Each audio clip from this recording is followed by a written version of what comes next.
बिस्मिल्लाहिर्रहमानिर्रहीम। सदक़ा फ़ितर यानी फ़ितराने के हवाले से तफसीली सवालात और उनके जवाबात रिकॉर्ड करवा रहे हैं। तमाम दोस्तों से गुजारिश है कि ये इल्म दीन है, इसको ख़ुद भी सुने और आगे शेयर भी करें। पहला सवाल ये है कि सदक़ा फ़ितर किसे कहते हैं। तो सदक़ा फ़ितर कहते हैं बाद रमज़ान ईद उल फ़ितर से क़बल दिया जाने वाला वाजिबा जो सदक़ा होता है उसको सदक़ा फ़ितर यानी फ़ितराना कहते हैं। अब जैसे ही रमज़ान मुबारक ख़त्म होता है तो ईद उल फ़ितर अदा करने से पहले हम सदक़ा वाजिबा अदा करते हैं तो उसको फ़ितराना कहते हैं और सदक़ा फ़ितर भी कहते हैं।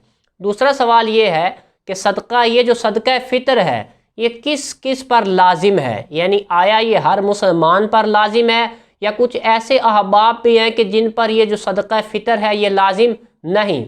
तो इस हवाले से इसका जवाब ये है कि सदक़ा फ़ितर हर आज़ाद और साहिब निसाब या मालिक निसाब मुसलमान पर वाजिब है। अब मालिक निसाब कौन होता है? मालिक निसाब उस मर्द या उस औरत को कहते हैं जिसके पास 52.5 तोले चांदी या इसकी मालियत या इसकी कीमत जितने पैसे पड़े हों हाजत असलिया के अलावा। यानी अब एक तो गाड़ी है उसके ऊपर तो मतलब हमने आना जाना होता है, हमारी हाजत में है, मोटर बाइक है, मोटरसाइकिल है, वो अब जो है हमारी हाजत के अंदर है। तो हाजत के अलावा 52.5 तोले चांदी या ये पड़ी हो या 52.5 तोले चांदी की जितनी कीमत है उतने पैसे बंदे के पास पड़े हो या इतने पैसों का सामान तिजारत हो, तिजारत का सामान ख़रीद कर रखा हो, कारोबारी बंदा है कारोबार के लिए। तो अब ये 52.5 तोले चांदी के जो पैसे बनते हैं, मसलन आज 2023 है, इसका हम एक अंदाज़ा लगा रहे हैं। तो चांदी का अगर हम एक तोला जो है उसको 2100 रुपया लगाएं तो 52.5 तोले चांदी की ये कीमत है ये 1,10,250 रुपये बनते हैं। यानी जो बंदा 1,10,250 रुपये जिसके पास होंगे या इतना उसके पास सामान तिजारत होगा या उसके पास इतनी मालियत के जानवर होंगे तो उन पर जो सदक़ा फ़ितर है ये वाजिब है। अब किसी के पास 52.5 तोले चांदी तो नहीं पड़ी, गोल्ड है, सोना है, तो अब अगर कुछ चांदी है और कुछ सोना है, मसलन 2 तोले सोना है और साथ में कोई 1-2 तोला चांदी है, तो सोने की टोटल कीमत हम निकालेंगे और चांदी की हम टोटल कीमत निकालेंगे। अब दोनों अगर चांदी के निसाब को पहुंच जाती हैं, यानी अब चांदी का जो निसाब बना है वो 1,10,250 रुपये है। अब किसी के पास 2 तोले सोना पड़ा है तो वो तो लाखों में हो जाएगा, तो वो आदमी भी साहिब निसाब हो जाएगा। या चांदी बिल्कुल है ही नहीं, कुछ सोना है और साथ कुछ नगद पैसे हैं, तो फिर भी सोने के पैसे और नगद पैसे जो हैं उनको मिलाकर हम 52.5 तोले चांदी जितने पैसे बनाएंगे, अगर बन गया तो उस पर भी सदक़ा फ़ितर वाजिब है। सदक़ा फ़ितर अमूमन जो है वो आवाम अदा करती रहती है, अल्हम्दुलिल्लाह काफ़ी लोग अदा करते रहते हैं। अगला सवाल फिर ये आया कि जो नाबालिग औलाद है उसका सदक़ा फ़ितर बाप पर लाजिम है या नहीं। तो इसका जवाब ये है कि नाबालिग औलाद का जो सदक़ा फ़ितर है वो वालिद पर लाजिम है, बाप पर लाजिम है कि वो अपनी नाबालिग औलाद का सदक़ा फ़ितर अदा करे। इसके साथ ही हमें एक सवाल मौसूल हुआ कि अगर बाप ज़िंदा ना हो तो क्या माँ पर लाजिम है कि वो अपने छोटे बच्चों का सदक़ा फ़ितर अदा करे। इसका जवाब ये है कि अगर किसी का वालिद ज़िंदा नहीं है तो वालिदा पर लाजिम नहीं कि वो अपनी छोटी औलाद का सदक़ा फ़ितर अदा करे, बल्कि इस सूरत में दादा पर लाजिम है कि वो अपने पोता या पोती का सदक़ा फ़ितर अदा करें।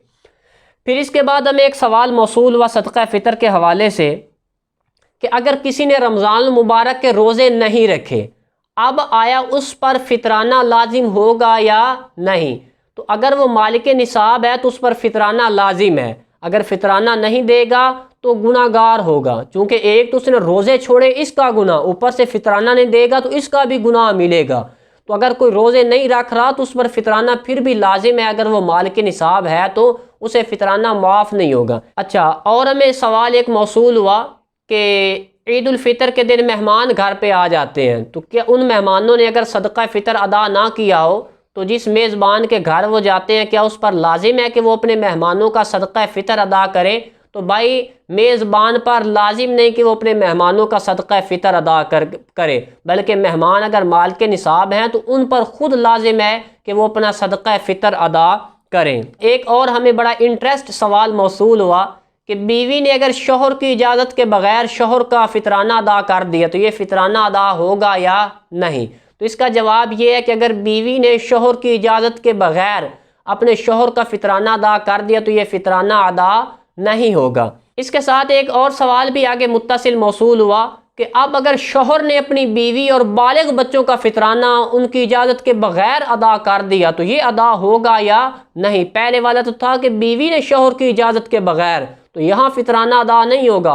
हाँ, अगर शोहर अपनी बीवी और बालिग औलाद का फ़ितराना उनकी इजाज़त के बग़ैर दे रहा है तो ये जायज़ है और ये फ़ितराना अदा भी हो जाएगा। अच्छा, अब फ़ितराने के हवाले से लास्ट में हम ये भी आपको बताते जाएं कि 2023 के अंदर फ़ितराना जो है वो कितना लाजिम है। सदक़ा फ़ितर की अब मिक़दार क्या है कि सदक़ा फ़ितर जो लाजिम होता है ये कितनी मिक़दार में अदा करना चाहिए। तो इस हवाले से समाअत फरमाएँ कि गंदुम या इसका आटा ये निसफ़ सा है।